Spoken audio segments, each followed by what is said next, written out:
இயேசுவின் நாமத்தில் உங்கள் அனைவருக்கும் ஸ்தோத்திரம். இன்று உங்கள் நாளை தேவன் ஆசீர்வதிப்பாராக. பிரியமானவர்களே, இன்று நீங்கள் மதிக்கப்படவில்லையா? உங்களால் பயன் இல்லை என்று தள்ளிவிட்டார்களா? இன்று தேவன் உங்களுக்கு தரும் வார்த்தை சங்கீதம் 118:22. வீடு கட்டுகிறவர்கள் ஆகாதென்று தள்ளின கல்லே மூளைக்கு தலைக்கல்லாயிற்று. ஆம் பிரியமானவர்களே, இயேசு கிறிஸ்து இந்த உலகத்துல அன்பையும் இரக்கத்தையும் நிரப்ப வந்தார்.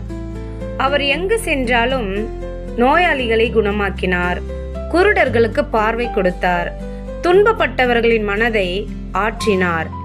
ஏழைகள் பாவிகள் யாராயிருந்தாலும் ஏற்றுக்கொள்ளப்படாதவர்களுடன் கூட அவர் இருந்தார். ஆனால் மத தலைவர்கள் அவரை பொறாமையுடன் பார்த்தார்கள். மக்கள் சிலர் அவரை சந்தேகத்துடன் அணுகினார்கள். அவர் செய்த நன்மைகள் கூட அவருக்கு எதிராக மாறின. பின்னர் அவர் பிடிக்கப்பட்டார், விசாரணைக்கு கொண்டு போய் கொடுக்கப்பட்டார். குற்றமில்லாதவராக இருந்தாலும் குற்றவாளி போல நடத்தப்பட்டார். மக்கள் முன் அவமதிக்கப்பட்டார், இகழப்பட்டார், அடிக்கப்பட்டார். இறுதியில் அவர் சிலுவையில் அறையப்பட்டார். அந்த நேரத்துல அவர் முற்றிலும் தள்ளப்பட்ட கல்லை போல தோன்றினார். ஆனால் அவருடைய வாழ்க்கை அங்கேயே முடியவில்லை. 3ஆம் நாளில் அவர் மரணத்தை ஜெயித்து உயிர்த்தெழுந்தார். உலகம் தள்ளியவரை தேவன் உயர்த்தினார். அவர் மீண்டும் தோன்றி தம்முடைய சீஷர்களுக்கு நம்பிக்கையை கொடுத்தார். பயத்தில் இருந்தவர்கள் தைரியமாக மாறினார்கள், துக்கத்தில் இருந்தவர்கள் சந்தோஷமாக மாறினார்கள்.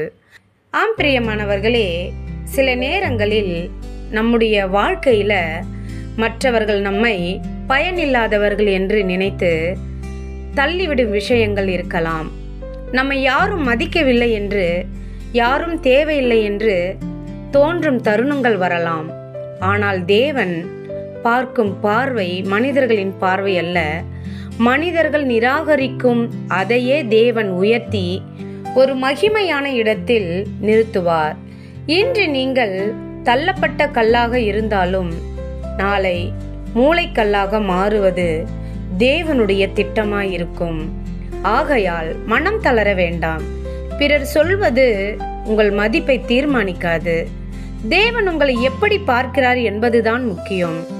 இன்று உங்களை யாரும் ஏற்றுக்கொள்ளவில்லை என்றால் கூட தேவன் உங்களை ஒரு பெரிய நோக்கத்திற்காக உருவாக்கி கொண்டிருக்கிறார். நம்பிக்கையுடன் நிலைத்திருங்கள்.